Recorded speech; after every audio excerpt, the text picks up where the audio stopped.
Assalamualaikum warahmatullahi wabarakatuh.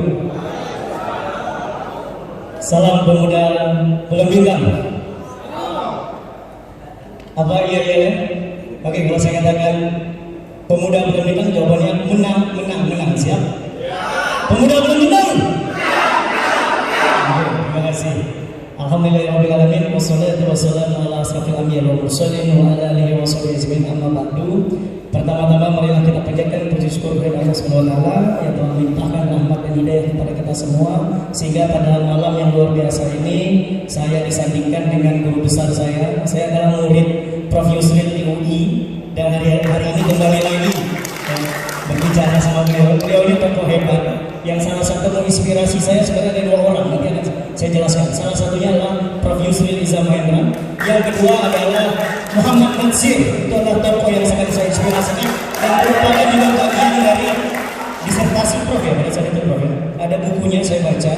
Nah, ini menarik, kenapa saya ingin mencoba mengajak kepada saudara-saudara sekalian, khususnya tokoh pemuda bulan bintang, untuk merekonstruksi kembali pemikiran kita.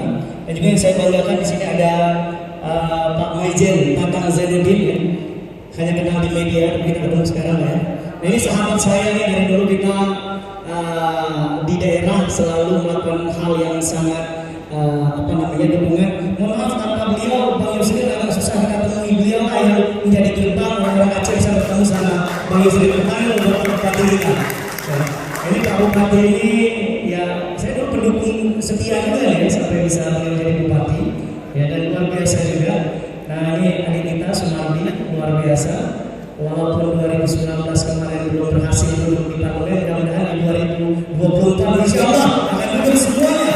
Calon-calon yang ada dan tokoh hebat dari partai pemuda bulan bintang akan duduk di parlemen. Amin. Baik, saudara-saudara sekalian, saya berpikir bahwa Indonesia itu membutuhkan seorang tokoh muda yang kita sebut dengan naksir muda. Dan saya berharap naksir muda itu adalah saudara-saudara sekalian yang ada di depan saya. Amin. Kenapa? Karena memang Indonesia berada di dalam kegalauan, ya. Dan periodisasi kali ini tidak berbeda dengan ketika Muhammad Natsir itu hidup di masanya. Ketika pada saat itu, mohon maaf, sekarang ini ya, kita itu berada dalam dilema ketika Pancasila itu juga sedang berada di dalam goncangan. Mohon maaf, Cina hari ini sudah berkampanye bagaimana menerapkan yang disebut dengan One Belt One Road, atau yang disebut dengan obor, atau yang disebut dengan jalur sutra. Mereka akan menguasai dunia dengan rekonstruksi pemikiran mereka di masa dinasti Han dan Ming itu berkembang sampai ke Perancis. Mereka menguasai Amerika dan Eropa itu mengkampanyekan yang disebut dengan revolusi industri pertama, revolusi industri kedua, revolusi industri ketiga, dan hari ini revolusi industri keempat. Dan mohon maaf, Indonesia dan ke depan kita akan menghadapi revolusi industri yang kelima. Dan India hari ini bangkit dengan kekuatan ekonominya, itu ingin menguasai dunia. Itu berawal dari lautan Andaman yang akan mereka kuasai. Itu India. Tapi mohon maaf, Indonesia kita masih berdebat masalah Pancasila. Jadi kita jauh sekali tertinggal. Saya ingin katakan bahwa Pancasila sudah final. Yang harus kita bicarakan sekarang adalah bagaimana Indonesia melakukan sebuah terobosan yang bisa menguasai dunia. Saudara-saudara sekalian, pemikiran ini pernah dilontarkan oleh seorang tokoh muda yang saya sebutkan tadi adalah Muhammad Natsir. Seorang tokoh muda, mohon maaf, beliau juga ulama, ya. Kemudian beliau juga pernah menjadi ketua, saya calon presiden Liga Muslim Sedunia. Saya berharap pemuda bulan bintang ke depan akan melaksanakan internasional dunia, mengundang pemuda-pemuda dunia hadir di Indonesia untuk mendeklarasikan dan membuat Liga Muslim Pemuda Sedunia. Siap? Insya Allah. Kemudian juga saya melihat ya, terlepas beliau seorang ulama muda, beliau juga seorang politisi. Beliau juga seorang pejuang. Kalau mereka, beliau adalah pejuang kemerdekaan, kita adalah pejuang mempertahankan kemerdekaan. Dan yang sangat penting, beliau itu sangat cerdas, mendapat doktor honoris causa itu sampai 3 tempat. Ya, ini sangat luar biasa. Ini agak susah kita bisa dapatkan. Nah, atas dasar itu, saya mengajak kepada saudara-saudara sekalian, jadilah orang yang memang benar-benar ya, konsisten dengan apa yang pernah diamanahkan pada kita. Saya yang betul ketika dalam satu bacaan yang saya baca, Muhammad Natsir berani mundur dari Jawa Barat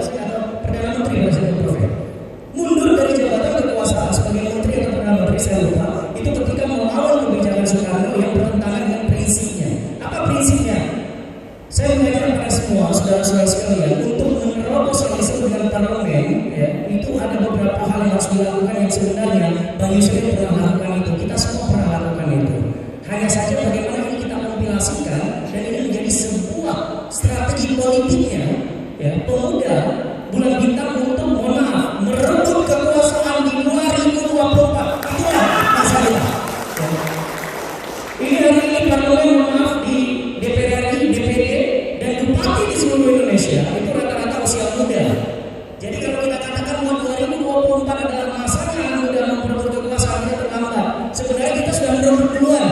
Ketika kita ingin berbicara masalah merebut kekuasaan, Bang Edi Hasim dan kawan-kawan yang merupakan bupati dari PBB sudah menguasai eksekutif. Dan beberapa parlemen lokal juga sudah dikuasai oleh teman-teman di Partai Bulan Bintang.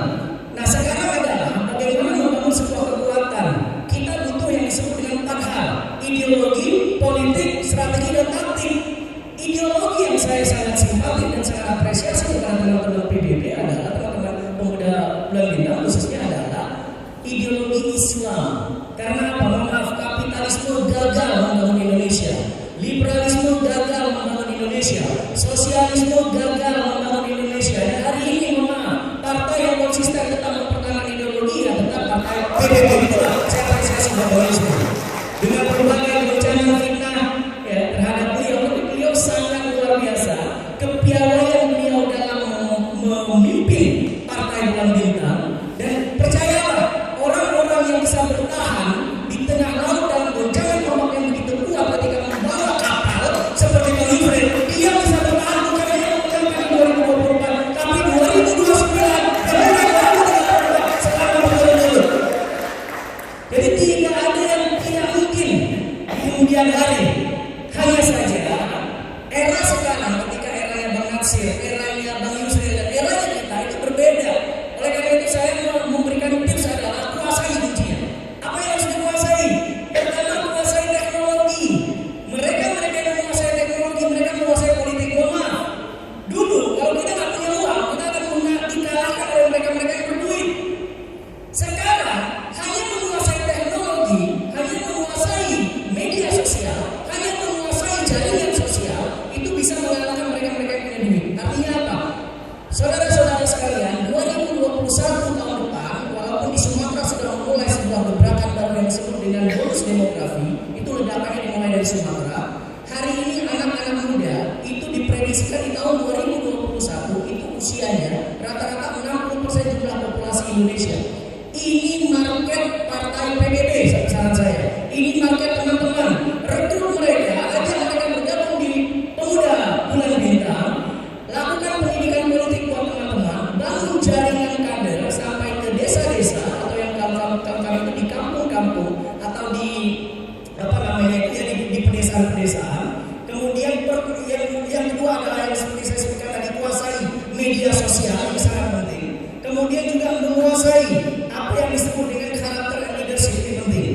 Saya yakin semua teman-teman yang ada di pemuda Bulan Bintang ini memiliki karakter yang kuat, memiliki karakter keislaman yang kuat, memiliki leadership yang kuat. Oleh karena itu adalah bagaimana ini Prof saya siap ya, ke depan kalau diundang lagi sama pemuda Bulan Bintang untuk melakukan training politik.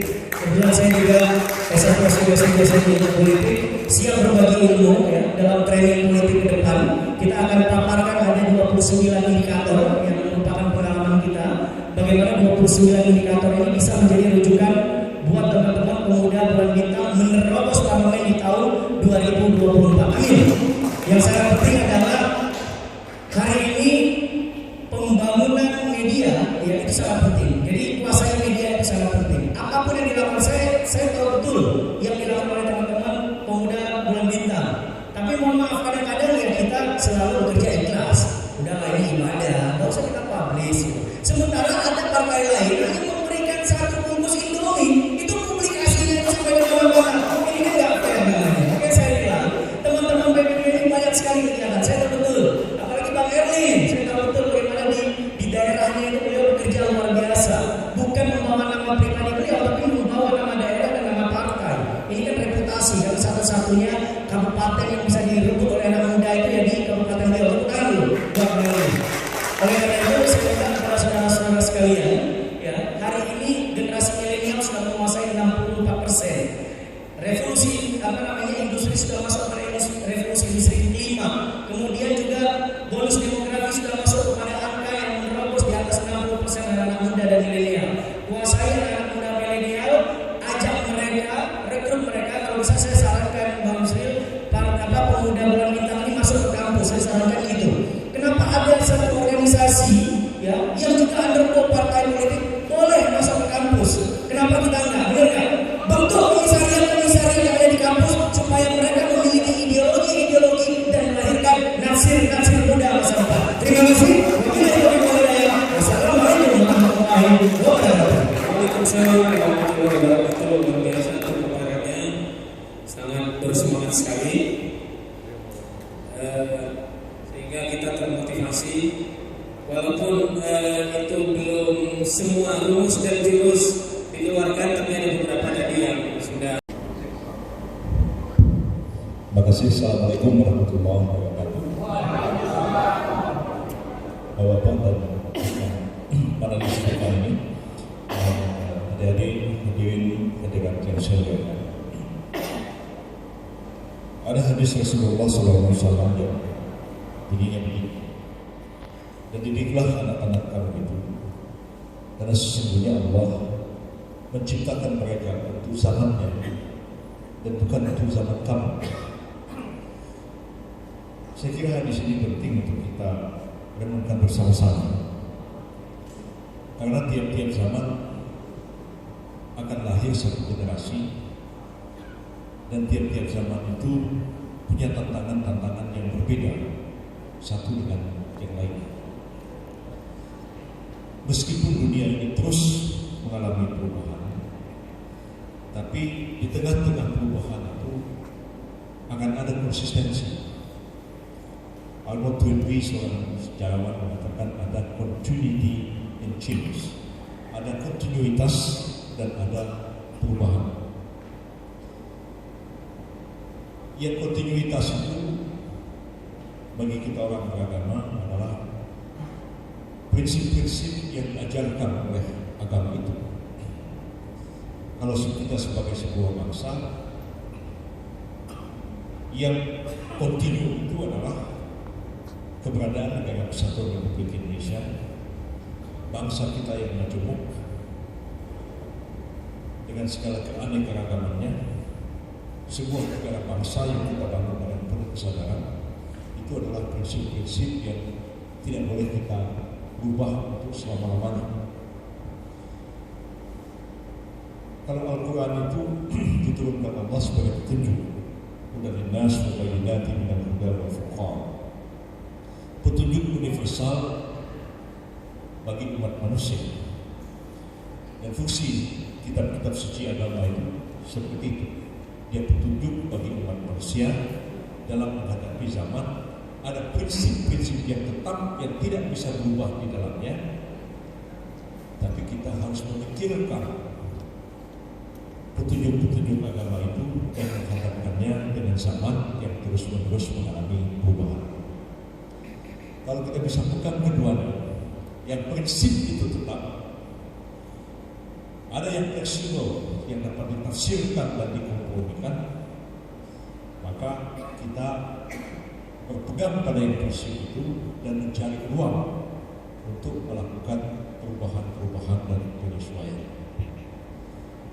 Ini sangat penting untuk kita pahami supaya kita sebagai bangsa tidak kehilangan apa yang menjadi prinsip-prinsip perjuangan kita, dan sebagai orang yang beragama, umat Islam khususnya, umat-umat agama lain juga, ya, dia tidak kehilangan prinsip-prinsip agamanya meskipun zaman akan terus mengalami perubahan. Jadi kita ini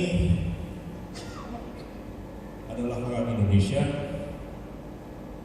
kita ini adalah orang beragama, kita adalah orang Islam. Itu tidak berubah, tapi kita menghadapi tantangan yang terus-menerus mengalami perubahan, dan di situ kita mampu tegak berdiri pada prinsip, tapi kita tidak pernah ketinggalan zaman. Itu yang penting. Jadi kalau tadi disebut Pak Nasir, disebut Bung Karno dulunya, itu tokoh-tokoh yang memang lahir sebagai anak zaman. Dia punya prinsip-prinsip yang pegang teguh, Bung Karno itu nasionalis, Pak Nasir itu Islam. Ya. Mereka berdebat, mereka berdiskusi, mereka tetap bersatu, walaupun sering kali terjadi perbedaan pendapat di antara mereka, tapi tetap mereka menjaga persahabatan, perkawanan, dan sadar walaupun berbeda, tapi mereka mempunyai tujuan yang sama, demi kejayaan bangsa dan negara Republik Indonesia ini. Yang paling penting itu jangan kita meninggalkan identitas kita. Identitas itu tetap kita jaga.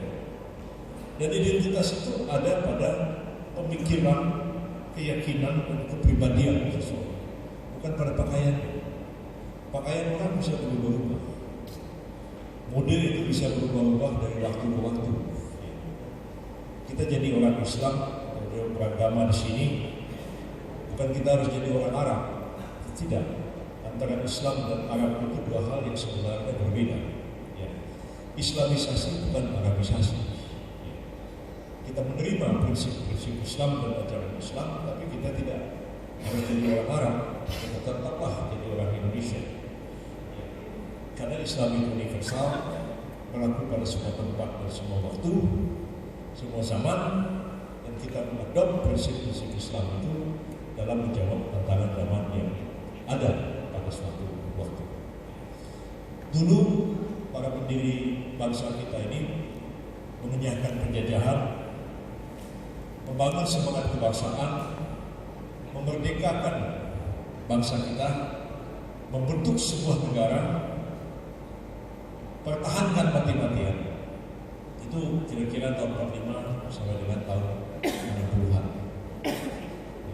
Ada sedikit tegang kita 65, 67 kita mulai berupaya membangun bangsa ini. Di tengah-tengah persaingan dunia yang makin luar biasa ketat. Sekarang kita masuki era baru. Ya. Upaya mempertahankan kesatuan bangsa masih ada gangguan. Ya. Masih ada gangguan itu sampai sekarang. Itu harus tetap kita jaga dan kita pelihara negara kesatuan ini. Tapi zaman yang terus berubah, itu dulu ada penjajahan, sekarang penjajahan sudah tidak ada. Penjajahan fisik seperti itu tidak ada. Tapi dalam tanda kutip penjajahan dalam bentuk dominasi, kekuatan pengaruh, kekuatan ekonomi, mempengaruhi yang lain, itu akan senantiasa ada. Selalu terjadi. Dan kita dihadapkan kepada kekuatan-kekuatan yang tidak mudah untuk bisa kita hadapi, apalagi kita kalahkan. Satu hal bagi anak-anak muda yang perlu dipahami, kita ini menghadapi tantangan-tantangan berat, dan tidak ada yang bisa menyelesaikan persoalan ini kecuali kita sendiri. Jangan berharap ada bangsa lain akan membantu bangsa kita ini supaya kita ini jadi bangsa hebat. Itu nggak ada. Ya. Mereka itu ingin kita ini tenggelam habis. Australia itu selamanya nggak akan senang sama kita Indonesia ini. Ya. Dia ada negara di selatan situ didominasi orang kulit putih. Ya. Tapi kalau dia mau ke utara, dia mau tidak mau harus lewat wilayah Indonesia. Pesawatnya mau melintas harus permisi, kapalnya lewat harus permisi, dan dia nggak senang sama kita. Diganggu-ganggu terus. Dia sedang kalau kita ini pecah belah satu dengan yang lain. Diobok-oboklah dulu Timur Timur lepas dari Indonesia. Papua dia ganggu, kepengennya lepas dari Indonesia. Nggak ada yang senang. Bahkan negara kecil kayak Singapura itu nggak senang sama kita ini. Maunya kita ini tetap bodoh, kita tergantung pada Singapura. Singapura itu kecil, dia menguasai ekonomi kita. Kita harus sadar. Jangan kita berharap-harap orang lain akan menolong kita. Itu nggak ada. Kitalah yang mampu menolong diri kita sendiri. Karena itu sumber daya manusia kita itu memang harus kuat, tangguh, secara intelektual tinggi, secara otak cerdas, secara emosional stabil, baru dia bisa jadi pemimpin. Bagaimana orang itu bisa bekerja di bawah tekanan yang luar biasa, tapi dia tetap tenang, dia tetap stabil dan bisa mengambil keputusan-keputusan yang jernih meskipun di bawah tekanan-tekanan yang luar biasa. Dan ini saya pikir yang mudah-mudahan harus belajar banyak tentang ini. Karena itu intelektualisme tetap harus tinggi. Pemimpin-pemimpin kita yang dulu, mulai dari Haji Agus Salim, mulai dari Pak Natsir, Bung Karno, Tan Malaka, bahkan kalau Agus yang agak ekstrim dikit yang Aidin, walaupun ideologinya itu beda sekali sama kita, tapi harus kita akui semua pemimpin kita itu orang pintar, cerdasnya luar biasa. Mereka bisa berdebat, bisa berdialog, bisa menghadapi siapa saja. Nah, ini yang harus kita miliki di kalangan yang muda-muda ini. Kecerdasan yang tinggi harus dimiliki dengan berbasiskan spirit keagamaan tidak pernah padam. Nah, pemimpin kita dulu itu orang-orang umumnya berpendidikan barat, tapi punya komitmen yang tinggi kepada Islam. Jadi nggak rasa minder, dia cerdas, dia mampu. Sekarang harus saya akui, saya 4 bulan ini agak hilang-hilang dari peredaran politik karena saya harus menangani begitu banyak BUMN. 148 BUMN setiap hari saya hadapi. Kadang-kadang kepala saya udah tunjuk ini nih, begitu banyak BUMN ya. Kalau saya rapat-rapat itu, ya, menyusun omnibus law, macam-macam tuh 2000 pasal, ada yang dikritik. Sekarang saya bilang, dari kalangan muda setengah bayar, dari kalangan Muslim community, itu jumlahnya makin berkurang, tidak sebanding dengan kelompok-kelompok yang lain. Erick Thohir bilang ke saya, Bang, coba lihat, ya. Ada 6 komisaris Garuda yang Muslim satu. Jadi kan ini parah ini. Ada sekian nih direktur bank BUMN, 5 direktur Muslim 2. Itu harus diakui. Kemampuan personal, manajemen intelektual dan lain-lain kita makin tertinggal. Ada benarnya yang dibilang Pak Mahathir, walaupun ekstrim, jangan banyak-banyak pelajaran agama di sekolah umum, kata Pak Mahathir. Kalau banyak-banyak pelajaran agama, dia bicara kitab-kitab kuning, kitab-kitab hadis setiap hari, ya, jilbabnya panjang, serbannya tebal, bajunya sampai ke bawah, jalan. Yang dipikirkan itu bagaimana, bikin kayak Taliban, bagaimana sudah di akhirat hidup ini. Tapi ketika berhadapan dengan SDM komunitas lain, mereka sejauh kalah. Itu harus disadari. Harus disadari betul. Saya mengatakan ini karena toh walaupun kita bergabung di Panji Pemuda Bulan Bintang, mungkin tidak semua yang kita kader ini akan menjadi kader politik. Belum tentu. Kita didik mereka, mungkin sebagian, saya mau jadi anggota DPR, saya mau jadi bupati, saya mau jadi wali kota, saya mau maju gubernur, saya mau jadi menteri. Silakan. Tapi mungkin ada, setelah saya dididik di Pemuda Bulan Bintang, saya mau sekolah, saya mau jadi dokter, saya mau jadi akademisi di kampus. Dan sebagaimana kan, saya jadi advokat profesional, saya menjadi masuk ke kalangan swasta, masuk ke birokrasi. Itu bisa aja kita didik orang arah. Gak semua berminat ingin terus menjadi politisi. Coba kalau kita lihat muncul sekarang, ya, di dunia advokat misalnya, yang betul-betul dari kalangan Islam, paling saya, Magdir Ismail, yang lain, siapa coba?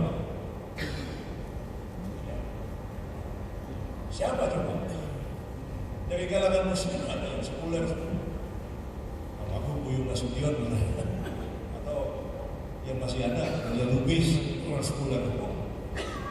Dari kalangan strong Islam yang jadi advokat itu lebih banyak emosi dari sidang, maki-maki, nggak bisa ini pengadilan, ada debat hukum. Siapa yang lebih jago debatnya? Dia lebih mampu meyakinkan hakim. Tapi banyak jadi advokat, tapi ya advokatnya yang nggak usah sebut nama lah, nggak enak begitu. Tapi ya emosi, lama-lama kita hanya mampu menghadirkan masalah. Bawa masa 1 juta, bawa masa 2 juta. Itu masa 1 juta, 2 juta itu ya kadang-kadang perlu juga. Sebenarnya bilang nggak perlu, ada perlunya. Tapi nggak selamanya kita pakai cara-cara ini.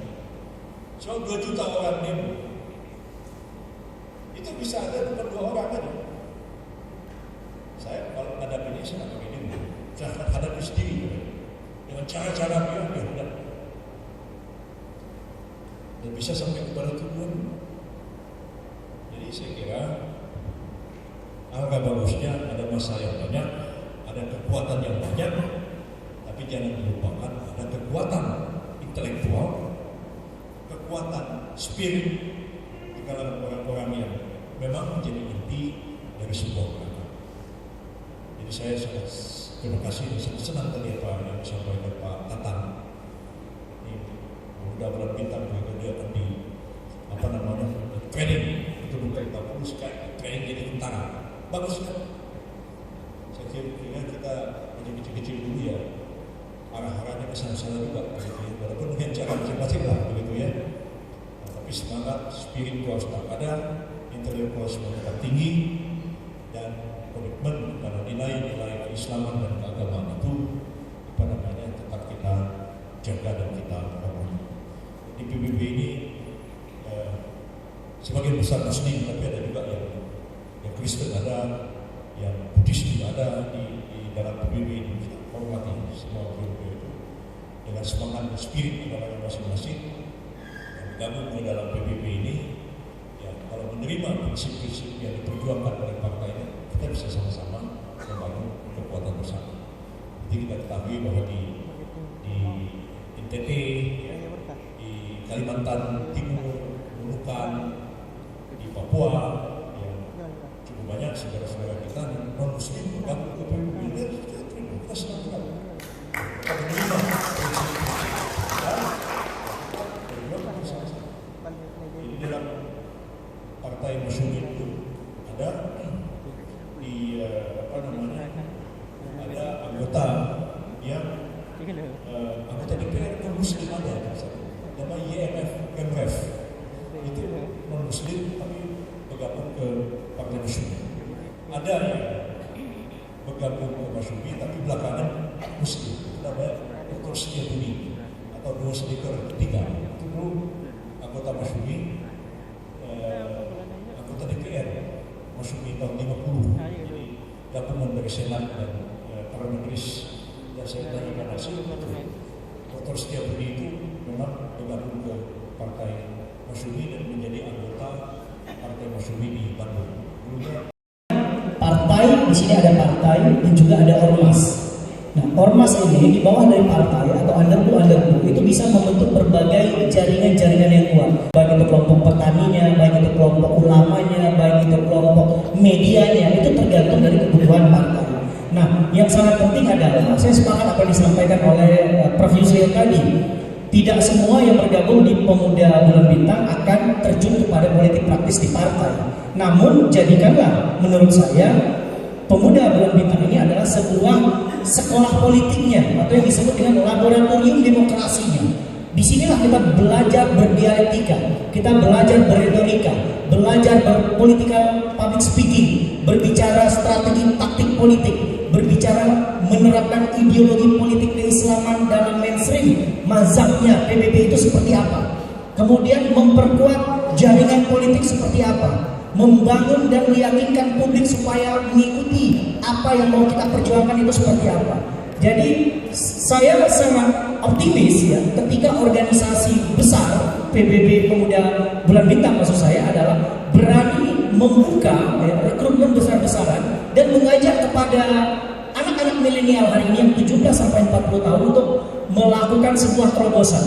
Hari ini saudara-saudara sekalian, yang meliding isu adalah mereka-mereka yang bisa menguasai isu dan menguasai gagasan. Kenapa banyak tokoh-tokoh muda yang ditinggalkan? Mohon maaf ya. Organisasi kepemudaan banyak sekali di Indonesia satu persatu mulai ditinggalkan karena mereka masih menggunakan cara-cara konvensional dan monoton.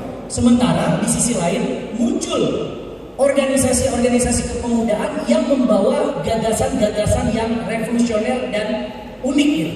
Nah, ini yang ingin saya tawarkan adalah pemuda Bulan Bintang mampu melakukan itu ketika memang market yang ditarget di 2024 dan target 2029 memang hari ini adalah anak-anak muda. Nah, saya apresiasi ketika memang akhirnya pemuda Bulan Bintang ini melakukan pengkaderan itu sampai ke tingkat parlemen atau di tingkat sistem politik. Nah, untuk menguasai sistem politik tentunya ini dinamikanya sangat berbeda dengan organisasi ini saya ingin katakan. Nah, oleh karena itu yang namanya kader, saya lebih merekomendasikan kader ini harus dibentuk. Saya sepakat, ada tadi pelatihan fisiknya, ada pelatihan ideologinya, ada pelatihan political skillnya, ada political knowledge-nya, ada yang disebut dengan karakter and leadership, political and character leadership-nya. Jadi komponen ini harus dipenuhi dan itu proses panjang. Nah, tidak semua orang bisa bersabar ketika dia dibentuk karakter politiknya, karena ini waktu yang akan menjawab.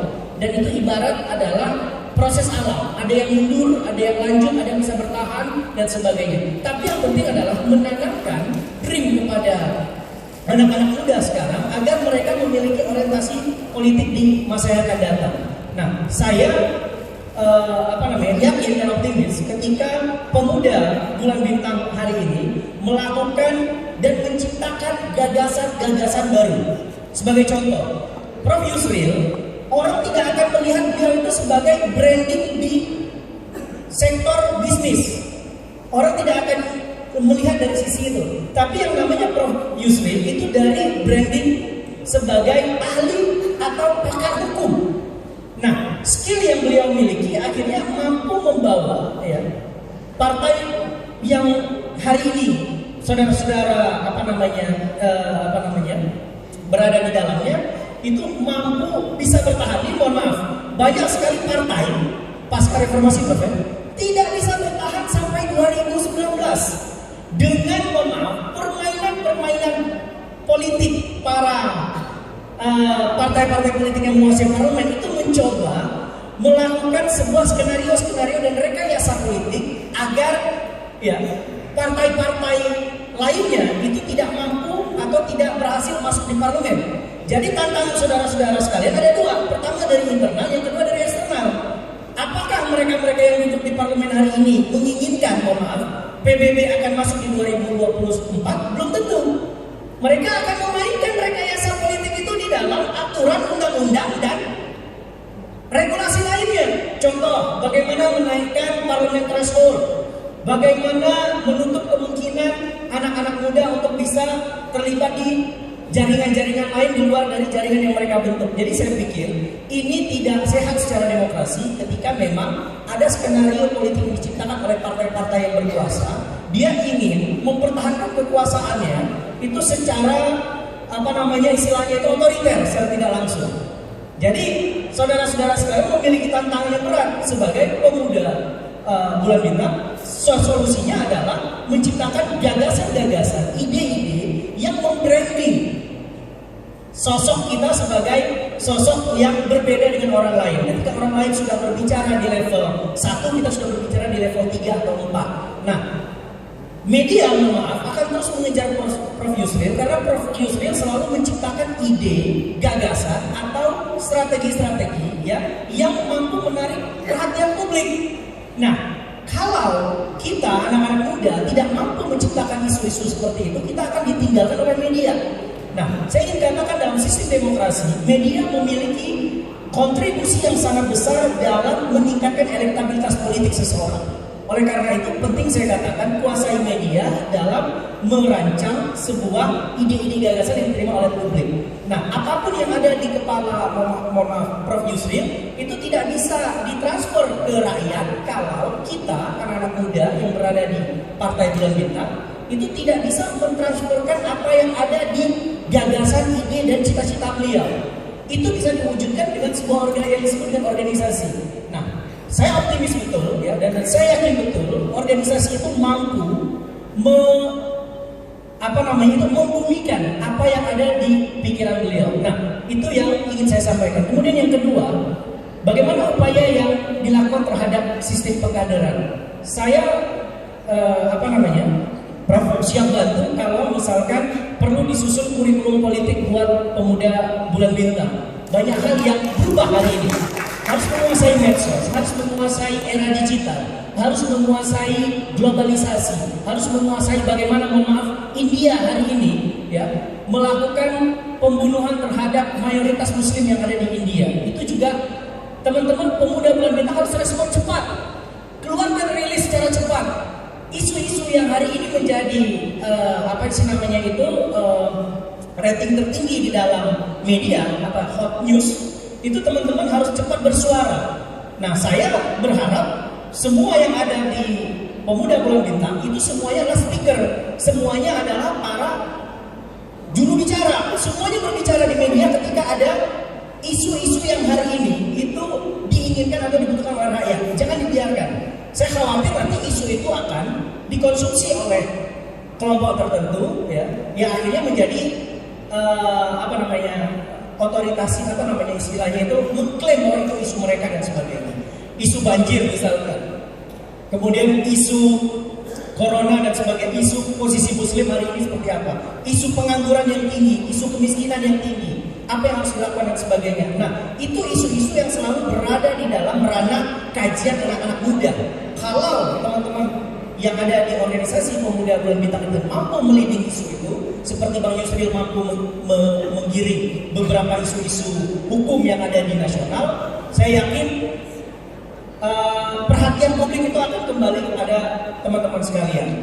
Itu dari saya, dan mudah-mudahan saya yakin 2024 teman-teman di pemuda Bulan Bintang akan bertransformasi menjadi tokoh-tokoh partai yang akan menguasai parlemen. Amin. Terima kasih Bang Samsunya. Pak Jenderal dulu. Ya baik, terima kasih. Saya setuju dengan Bang Rodi. Jadi